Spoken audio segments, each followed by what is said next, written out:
कदमों की आहट मुसलसल आ रही थी, जैसे कुछ छत पर चहल-पहल कर रहा हो। इस तेज बरसती बारिश में क्या मुझे डरा कर अंदर भेजना चाहता है? उसने सोचा और सीढ़ियों के पास रखे क्रिस्टल के गलतान को मजबूती से उठा लिया।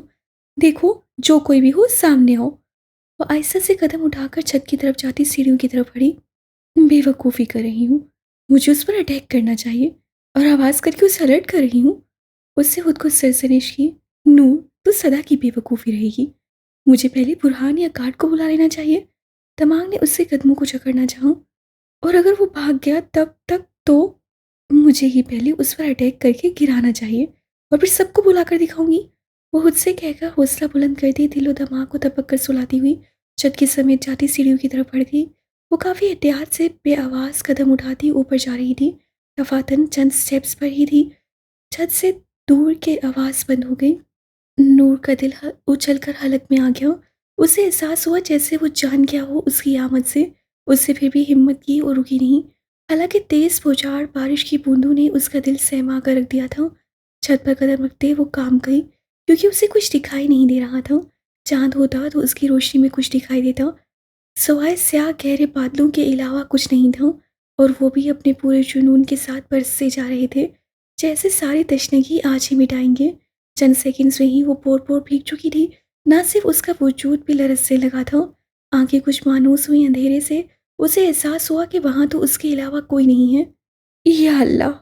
वो सख्त वहशत ज़दा होकर घबराई, साथ ही गुलदान पर पकड़ भी मजबूत कर ली, जैसे अभी कोई भूत आकर उससे छीन लेगा। कौन है? सामने आए। बुज़दिल होकर चुपने से कुछ नहीं होगा, सामने आओ। गुस्से से चीखने के साथ वो कदम आगे बढ़ाकर छत के बीचों बीच तूफानी बारिश में आ गई। ठंडी ठंडी बारिश से उसका दिल कांपने लगा। वो लरज से लब भीगी आंखों से घूम कर छत को देखने लगी, पर वहां कोई नहीं था।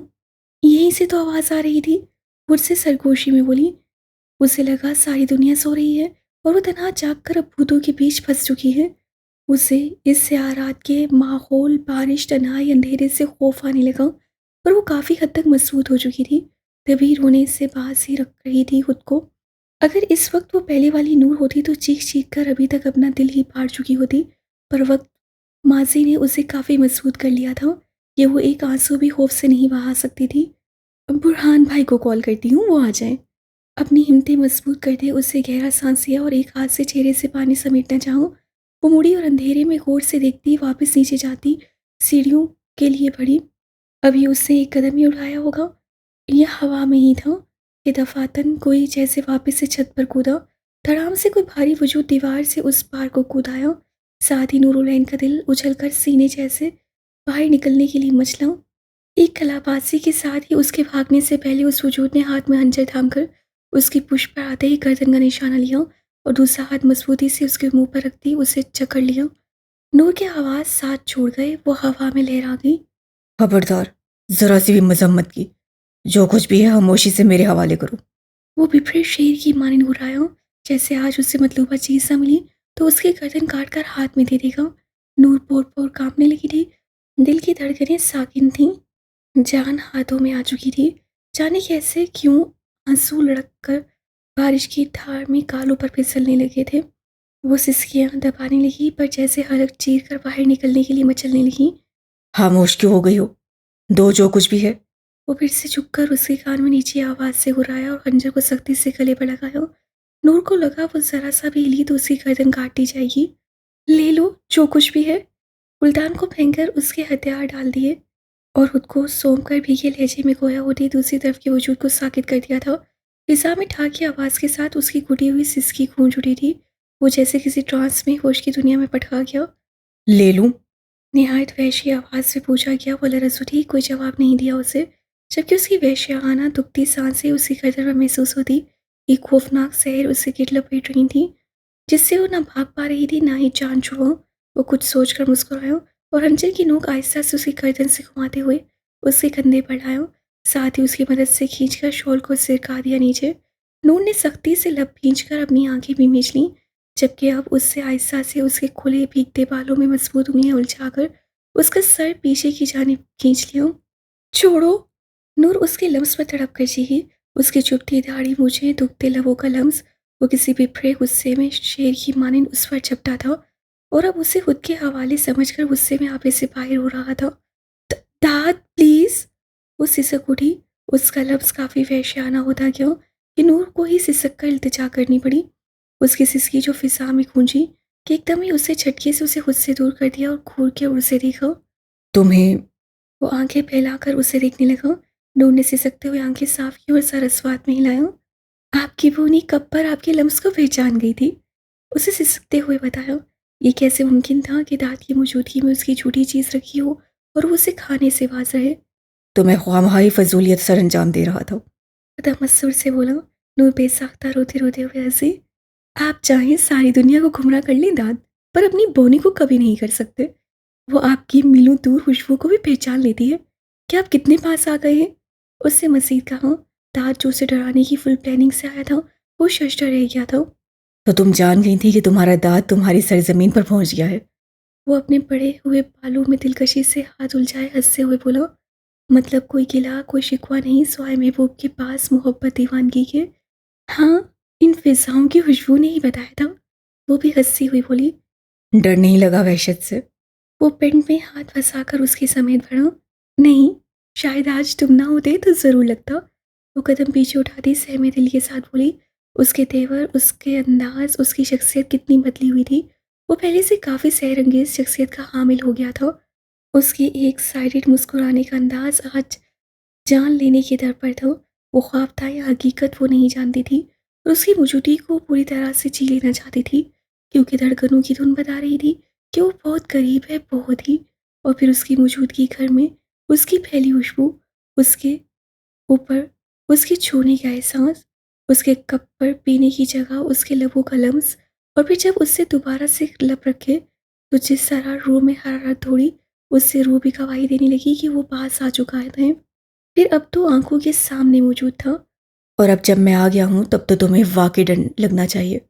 उससे गर्दन को जरा सा तिरछा हम देकर उसके भीगे सराबे को देखा। ऐसे अदाएं तो पहले कभी नहीं हुआ करती थी कि वो सिर्फ उसकी नजरों से यूं खुद में सिमट जाए। क्या तुम हकीकत में हो? वो फूली सांसों के साथ बोली। उसके सरगोशाना लहजे पर उसका फलक शगाफ कहका गूंज उठा बारिश में। हमारा तो यार भी कमाल है मुर्शद। नहीं थे तो आहें भरता था, पास आए हैं तो सवाल करता है। वो उस कॉल पर उसका खो जाने वाला वाकया याद करता बेबाकी से आसमान को देखकर शिकवा करने लगा। नूर जो अब भीग कर सर्दी से कांप रही थी, कानों की लो तक सुर्ख अनार बन गई और आंखें फैलाकर उसे देखने लगी थी। आसमान भी उसका साथ देने लगा जब मध्यम सी बिजली चमकी। ब्राउन शर्ट, वाइट पैंट में चौड़े सीने, दराज कामत, उसके सामने जानलेवा बना खड़ा था। तुम्हें तुम्हारे बच्चे याद कर रहे हैं। वो आहिस्ता आहिस्ता कदम लिए सीढ़ियों की तरफ उठा रही थी। वो अचानक से आ गया था। उसे तो कुछ गिला शिकवे का मौका नहीं मिला। पहले उनकी बोनी माँ से तो मिलने दो, जिसका हक है पहला। वो हंसकर बोला। उसका हर अंदाज नूरुलैन का दिल धड़का रहा था। वो शर्माए, रोए, घबराए या इस बारिश में चीख कर सबको बताए कि उसका दाद भी उसके पास आ गया। अब तो वो और मजबूत हो गई थी। दिल कर रहा था भाग जाए और बुरहान को बताए कि अब आप परेशान न हो, आपका सताने वाला भाई आ गया है, उसका ख्याल रखने। वो हूर को बताए कि परेशान न हो अपनी बहन के लिए, उसका दाद वापस आ गया है। वो अपने बच्चों को चूम कर उठाए कि उठो, देखो, तुम लोगों का बाप आ गया है, जिसे रोज याद करके सोते थे। आज वो तुम तीनों के सामने है। मैं आई। दफातन वो खिलखिलाकर पलटी। मैं जाने दूंगा तभी तो आओगी ना। वो दिलकशी से हंस कर कहता, उसकी शॉल की कोनी को हाथ में जकड़ गया। नूर की धड़कनें सीने में ढक गईं। वो मध्यम सी सांसें लेती आसमान को देखने लगी। उसे क्या मालूम ये खौफनाक अंदाज में बरसती बारिश उस पर नेमत की बूंदें पड़कर बरसेगी। उससे आंखें मूंद कर अल्लाह का शुक्रिया अदा किया। जब पीछे से उससे कोने में खींचा, वो सिमट गई। मैं आती हूँ 2 मिनट में। वो मिनमिनाई, दांत भीगी शॉल को हाथ पर लपेटा हुआ फांस से आहिस्ता से मिटा रहा था। वैसे ही नूर की धड़कनें ज़ेरो ज़बर हो रही थीं। उसके चेहरे पर गुलाबियां से मिटाई। वो कांपने के साथ शर्म से लाल हो रही थी। गहरी मुस्कुराहट ने जब लरस से सुर्ख लबों को छुआ, वो हया से गुलनार होती दांतों में दबा गई। मैं तुम्हें सेकंड की मोहलत दूं तब जाओगी ना? उससे गंभीर भारी आवाज़ उसके कानों में गूंजी। नूर ने आंखें ही मीच लीं। कुछ याद आ रहा है? वो उसके पीछे आकर उसके हाथों को अपने हाथों में लेता झुककर कान में सरगोशी से बोला। नूर की आंखों के सामने वो मंजर लहराया जब पहली बार छत पर उसे दांत मिला था, और उसके आगे वो सोच नहीं सकी। उससे शॉल छोड़कर उसके गिर्द आहिस्ता से मोहब्बत का आसार बांधना शुरू किया। नूर उसके सीने से लगी, अपनी पुष्ट महसूस करती लब काटने लगी। दफातन वो पीछे सारत करता कि एकदम से ठाक की आवाज के साथ ही तेज धार की मानिंद बिजली कड़की। दांत! नूर की बुलंद चीख गूंजी, एकदम से पलटकर उसके सिछोड़े सीने में मुंह छुपा गई, खुद ही फांसा मिटा दी। दाँत की बोनी। वो सुकून भरे लहजे में कहता अपना हजार उससे गीत बांधे, उसे अपनी धड़कनों में महसूस करने लगा। कितनी तशनगी थी, कितनी प्यास, कितनी तड़प थी उसकी। और बिलाखिर आज वो सीने से लगी खड़ी थी उसके। दाद ने सख्ती से हजार में उसे जकड़ा। वो खिलखिला कर कराही। तुम्हें अंदाज़ा नहीं मेरी शिद्दत का। शायद इसलिए इतनी बहादुरी का मुज़ाहिरा कर रही हो बोनी। उसका चेहरा थोड़ी से जकड़ कर ऊंचा किया। वो उस पर साया बनकर खड़ा था कि उसकी पनाहों में आकर वो बारिश की बौछार से महफूज हो गई थी। मेरे अलावा किसको होगा याद? वो जुबान चढ़ा कर बोली। दांत ने उसकी जुबान को देखते हुए उसकी आंखों की भीगी पलकों को देखा। तुम ही तो भूल गई हो। वो मुंह बनाता हुआ बोला। कहा वो उसके पास आकर इतनी जरूरत का मुजाहिरा करती थी, जो इतने माह बाद सामने आने के वो कर रही थी। नहीं भूली। उससे हल्का सा मुक्का उसके सीने पर मारते पुराई आवाज में कहा। आह! मेरी बोनी इमोशनल हो गई। वो झुककर उसके गालों को लबों से छूता हुआ लाड से बोला। नूर को लगा अचानक से उसके गाल पर किसी ने धुकते अंगारे रख दिए हों। कितना अचानक हुआ था ये जानलेवा हादसा कि वो संभल भी न सकी। जिस तरह तुम मुझे पहचानती हो, उसी का ही तो दुश्मन फ़ायदा उठाकर दुनिया में वाहिद तुम्हें मेरे मुकाबले लाते हैं।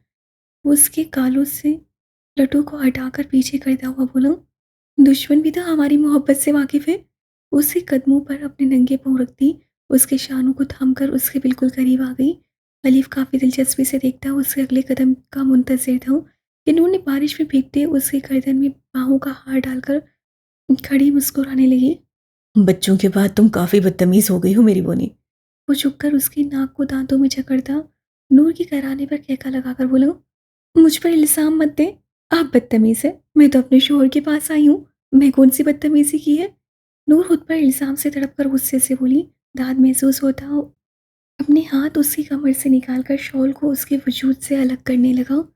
ये क्या कर रहे हैं? अलग तर करते नूर ने सहमेपन से कहा। मोहब्बत की शुरुआत। वो मायने हेसी से कहता उस भीगी शॉल को दोनों के ऊपर डालकर अपनी बाहें वापस से उसकी कमर में बांध ली। नूर हक्का बक्का हवनकों की तरह दोनों पर बड़े घूंघट की माने शॉल को देखने लगी। ये क्या है? वो हैरत से सर उठाकर शॉल को देखती बोली। लगता है तुम्हें अमल करके यकीन दिलाना पड़ेगा। वो कहता अचानक उस अंधेरे में उसके चेहरे पर झुक गया और कमर में मौजूद बाजू को ऊपर किया, जिसके साथ ही वो ऊपर उठ गई। नूर की पूरी आंखें फैल गई। यही तस्वुर किया था ना, उसे खूबसूरत हकीकत बना रहा हूँ। वो सरगोशी में कहता वापस से गालों से सिरक कर माथे तक आ गया। नूर ने उसकी शिद्दत भरे लम्स को महसूस करते उसकी गर्दन को मजबूती से थाम लिया। तुम्हारा डर मुझे सीने में महसूस होता है बोनी। तुम क्या समझती हो मैं अनजान होता हूँ अपनी बोनी से? बस ये जान लो, दो दलवी कुछ भी कर लेगा, पर तुम्हारे दांत को कुछ होने नहीं देगा। उसे उसकी बोनी से कभी दूर नहीं कर सकता। बस ये बात दिमाग में बिठा लो। वो उसकी पुश सहलाता हुआ बोलने लगा, और उसके लम्स से जो वो बेजान हो रही थी उसका भी अंदाजा था उसे। वो मुस्कुराया क्योंकि उसकी फड़फड़ बोलती बोनी की बोलती बिल्कुल बंद हो चुकी थी। क्या हुआ? बोलो कुछ। हंसकर बोला। हमेशा साथ रहेंगे। वो कुछ ताखीर बाद अपना तनफ्फुस बहाल करती बोली। हमेशा तुम्हारे दिल में रहूंगा। वो जज्बात से बोझल लहजे में खोया हुआ। ये भी कोई कहने वाली बात है? वो खिलखिलाई। सोचा तुम्हें बता दूं। वो उससे कमर से पकड़कर ऊपर उठाता हुआ शॉल उतार कर फेंकते गोल घुमाने लगा। यहाँ जानबूझ कर लाए हैं ना? वो उसकी पेशानी से पेशानी मिलाकर बोली। हाँ, खुद को सजा देने के लिए। वो कुछ कहता हुआ रुक गया। नूर ने चौंक कर देखा। कैसी सजा? क्या तुम सुसाइड करने वाले थे दाद? उसे धज्जिए से पूछा। अभी इतना भी बेवकूफ नहीं हुआ। उससे कहकर लगाकर कहा। नूर ने शुक्र भरा सांस लिया। तो फिर? रूम में आ रहा था तुम्हें सरप्राइज करने कि तुम्हें रोते देख लिया था। वो उदासी से बोला। तो सजा कौन सी दी खुद को? नूर ने इश्तियाक से पूछा। पहले सोचा वापस चला जाऊं, उसकी बात सुनकर नूर तड़प गई। फिर? फिर सोचा तुम्हें तकलीफ देना खुद को सजा देने के बराबर तो यही सोचते। तुम्हें ऊपर लाया ताकि तुम्हें डराकर, तुम्हें तकलीफ देकर खुद को बेइंतहा तकलीफ दे सकूं। वो मासूमियत से बोला। नूर की हैरत से शदीद भारी पहाड़ों तले घिरी हुई हवनकों की तरह आंखें फैलाकर उसे देख रही थी। हैं? ये भला क्या बात हुई? मुझे तकलीफ देकर खुद को अजियत दे रहे थे? वो तकरीबन इससे आधी पर ही। तुम नहीं समझोगी, हम ट्रेडिशनल आशिक हैं। महबूब को तकलीफ देकर खुद को अजियत देते हैं। वो फखरिया मगर तंजिया बयान करने लगा। नूर को समझ नहीं आया वो समाज में बढ़ती कड़वी मगर मुकरू हकीकत को समाये रख रहा था जो आजकल के सस्ते आशिकों ने इस ट्रेंड को इख्तियार किया हुआ था, या सच में खुद की सर अंजाम देने वाली हकीकत बयान कर रहा था। और उसका दांत कहाँ उसे तकलीफ दे सकता है, ज़रूर उसे तंग कर रहा है। वो सोच कर खिलखिलाई। तुम्हारे बच्चे उठ जाएंगे, चलो सस्ते आशिक। वो शर्मा कर हंसी बोली। मेरे बच्चे या बोने? वो कहकर लगाकर लुफ्तंदोज होते बोला। नूर ने हल्की से घूरते उसके बालों को मुट्ठियों में जकड़ा। कुछ भी, वो बोने नहीं है बल्कि बड़े बड़े हैं, अपनी एज से ज़्यादा बड़े बड़े। आप पर गए हैं। वो नीचे उतरती हुई बोली। तात ने मसूई हैरत का एहसार कर आंखें फैलाई कि क्या सच वो मेरे जितने बड़े हैं? बिल्कुल, कोई शक? उसे नाक सुकोड़ते हुए कहा। उसको अपनी मासूम सी बोनी पर टूट कर प्यार आया कि वो किस दीदा दलेरी से सामने खड़ी झूठ बोल रही थी कि उसके बच्चे बड़े बड़े हैं, ना कि उसके जैसे बोने। ना जी, हमें भला हमारी बोनी पर शक हो सकता है?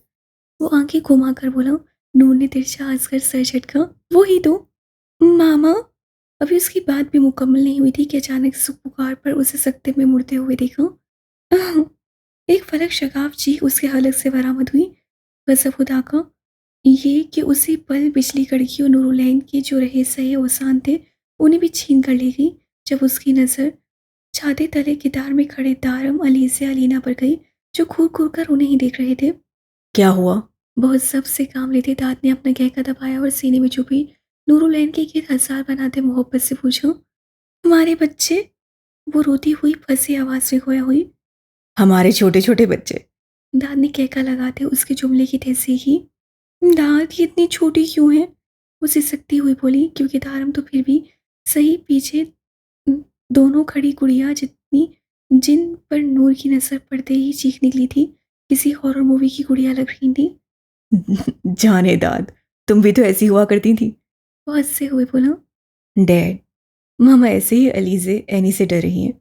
दारम को जैसे ही अपने डैड की मौजूदगी का यकीन हुआ तो वह हंसते सरशारी से बोला, जबकि पीछे वो दोनों अपनी दहशत पर खिलखिला उठी।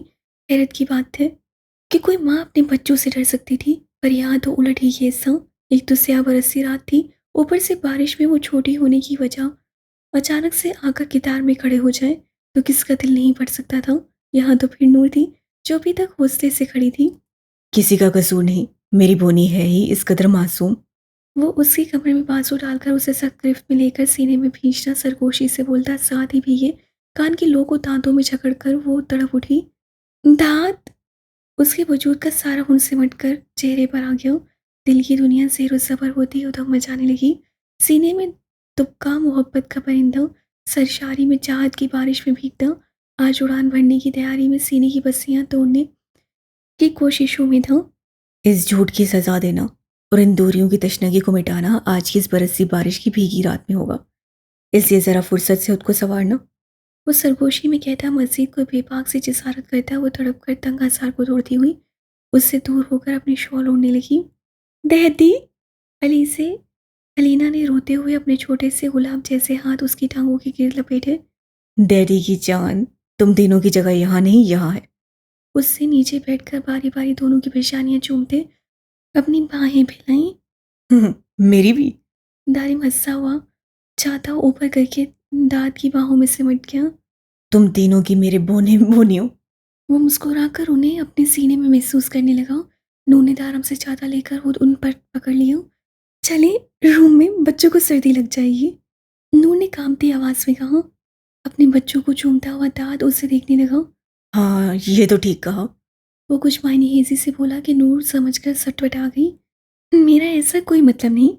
रही इस बारिश में, कल जब बुखार होगा तो मुझे मत कहिएगा। वो नोक सकेड़ कर अपनी बुखलाहट दूर करने लगी। अच्छा, अगर मुझे बुखार हुआ तो तुम? दाद कोई फजूल कोई मत कीजिएगा। आपके बच्चे नन्हे नहीं, आपसे बड़ा दिमाग रखते हैं। वो गड़बड़ाहट में वार्न करने लगी। जिसको सुनते ही तीनों बच्चों ने खिलखिलाकर फिजा को महका दिया। होते क्यों नहीं, आखिर को दाऊद अलिफ अलवी की औलाद है। अली से अलीना को बाजू में दाएं बाएं उठाते उसे दारम को पुश पर कंधे पर बिठाया और खड़ा हो गया। अब मैं चाहता कैसे पकड़ूं? नूर ने उसे कद को देखते रोहान से होकर कहा। तुम भी आना चाहती हो? वो उसे देखकर बोला। नूर सटपटा गई। मॉम, मुझे नहीं चाहता।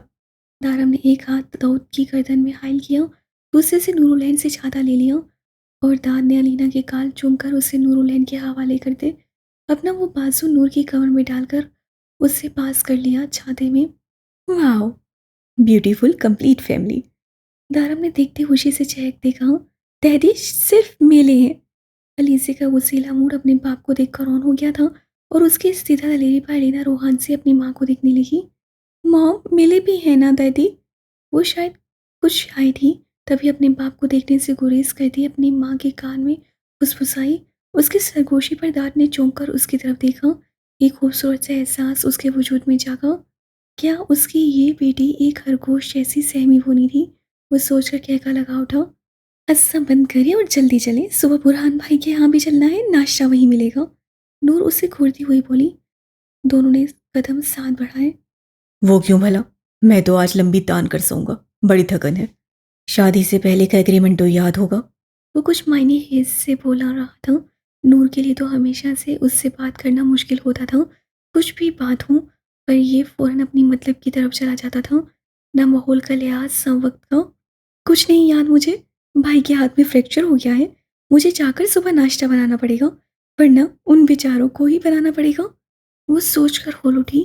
1 मिनट, फ्रैक्चर भाई के हाथ में? क्यों, कैसे, क्या हुआ भाई को? वो ठीक है? सीढ़ियाँ उतरते दाद ने सुनकर ही अपने भाई के बारे में सवालात की बौछार कर दी।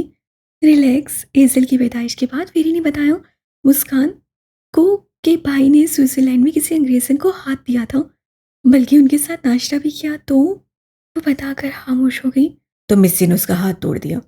दाद ने आगे का जुमला पूछा। बस थोड़ा सा फ्रैक्चर है, डॉक्टर ने कहा जल्दी ठीक हो जाएगा, ज़्यादा टेंशन की बात नहीं, काफ़ी दिन हुए हैं। वो याद करके वो तैल रही थी पर उसे समझाने लगी। अब भाई को अंदाजा हो गया होगा किससे दिल उलझाया है। दाद करके का पूरे घर में गूंज उठा। नूर के साथ उसके बच्चे भी खिलखिलाए अपने बाप को देखकर। अब तो चलना पड़ेगा सुबह, पर कुछ लेट शेट हो जाएगा। रूम में आकर वो उसे भीगे सरापे को देखता बोला।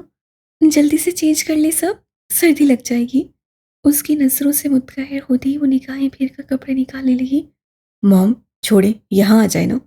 दाद को हीटर ऑन करती दिक्कत आराम भागता हुआ अपनी माँ का हाथ पकड़कर बेड की तरफ खींचने लगा, जहाँ तकिया समेट कर अलीना अली से उस पर चढ़ कर बैठी थी। तुम लोग ना करो चेंज, मैं तो कर रही हूँ, मुझे सर्दी लग जाएगी। उन्हें घूरती हुई वापस से अलमारी की तरफ मुड़ी कि उसी वक्त ही अच्छू की आवाज़ रूम की फिजा में गूंजी। चारों ने चौंक कर उसके समय देखा जो आंखें फैलाकर उन्हें ही देख रही थी। अब हो गई, आ जाए। दारम कहका लगाता हुआ उन्हें बेड की तरफ खींचने लगा। उन्होंने शिकायती नजरों से दाद को देखा जो अपनी बेटियों की फूली कालों को बोसा लेता उसे ही देख रहा था। डैड, आप कहे ना। दारम ने रूठे अंदाज से अपने बाप को मुखातिब किया। डैड की जान, तुम्हारी मॉम को मेरे पास ही आना है, करने दो उसे मनमानी। वो मायने हेज से अजय में गोया हुआ। नूर की पलकें भारी होकर झुक गईं। उसका चेहरा शर्म से दब उठा। सच्ची मामा, आप हमारे पास नहीं डैड के पास जाएंगी? दारम ने रूठे अंदाज में कहा। कितनी जल्दी पार्टी बदल दी अपने शोर को देखकर। नूर उसकी आंखें पड़कर सटपटा गई। मैं तुम्हारे पास आ रही हूँ, बाकी किसी के पास नहीं जाना। वो नागपुन में सुकेड़ कर कहती दारम को बाहों में भरकर बेड की तरफ बढ़ी। दारम ने याहू का नारा लगाया, जबकि उसे देखते दाद ने नामहसूस अंदाज में उसके लिए पहलू में जगह बनाते नजरों का इशारा किया और अनजान बन गया। नूर की धड़कनें बेतरतीब हो गई, पर उसकी पुकार को ठुकरा भी तो नहीं सकती थी। जैसे आज वो दिल की पुकार पर आ गया था, तो कैसे उसकी पुकार को टकरा दे। अब हम पार्टी करेंगे। तारम बारी बारी अपने माँ बाप के काल चूमता खोया हुआ। उनकी खुशी का कोई ठिकाना नहीं रहा था। अपनी माँ को ढूंढने निकले थे, बरसी रात में आंखें खोलते बाप को पाया। उन्हें जैसे दो जहान की खुशियाँ समेट कर अपने झोली में भरनी थी, क्योंकि माँ बाप है ही ऐसा हरसाना जो रब की तरफ से दिया हुआ एक अनमोल तोहफा है। औलाद को सही राह पर चलाने वाले अंधेरे में चमकते जुगनू। वो दोनों अपने बच्चों को देखते एक दूसरे को देखने लगे। उसकी आंखों की सरशारी बता रही थी कि वो कामयाब होकर लौटा है। नूर दायमी खुशियों की दुआ मांगकर आमीन कहती आसूदगी से मुस्कुराकर उसके चौड़े शाने पर सर रखती अपने बच्चों की मासूम सी ख्वाहिशात सुनने लगी जो अपने बाप की गोश गुजार कर रहे थे कि अब उन्हें ये सब करना है, अब उन्हें यहाँ लेकर जाना है उनके बाप को, क्योंकि अब उन्हें बताना है कि उनकी फैमिली मुकम्मल हो गई है। रब ने उनका बाप उन्हें लुटाया है। बोनी, वो सरगोशी में खोया हुआ। हम्म। वो भी उसके अंदाज में बोली। पहले नवाफिल अदा करेंगे, वो शुक्राने अदा करना चाहता था जो नूरुलैन भी चाहती थी। फिर खामोश होकर सो जाएंगे क्योंकि सुबह की बहुत लंबी चौड़ी लिस्ट दिमाग में आ रही है।